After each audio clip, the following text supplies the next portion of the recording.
તો આજે આપણે બનાવવાની છે આપણી ફેવરિટ ગિરનારી ખીચડી. તો હાલો બનાવી નાખીએ.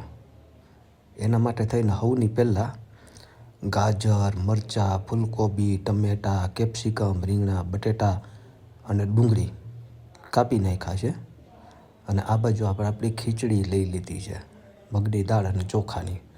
એક કુકરમાં તેલ ગરમ થાય ને એટલે એમાં ચપટી હિંગ નાખી દેવાની અને એના પછી નાખી દઈશું આપણા બધાય કાપેલા શાકભાજી અને આને થોડીક વાર છે ને ચડવા દેશું.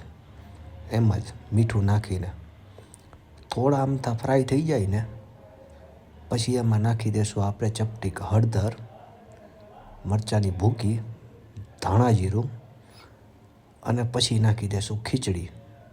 અને હવે બધાને મસ્ત મજાનું મિક્સ કરીને એમાં નાખી દઈશું આનાથી 1.5 ગણું વધારે પાણી. અને એના પછી કૂકરનું ઢાંકણું બંધ કરીને સીટી લગાવ્યા વગર આપણે આને પહેલાં 10 મિનિટ માટે પાકવા દઈશું.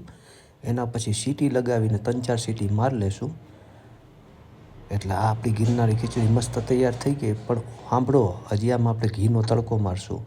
તો એક બાજુ ઘી ગરમ થવા મૂકી દીધું છે, એમાં નાખી દઈશું રાઈ, જીરું અને મીઠા લીમડાના પાન અને મરચાંની ભૂકી નાખીને મસ્ત મજાનો તડકો મારી દઈશું.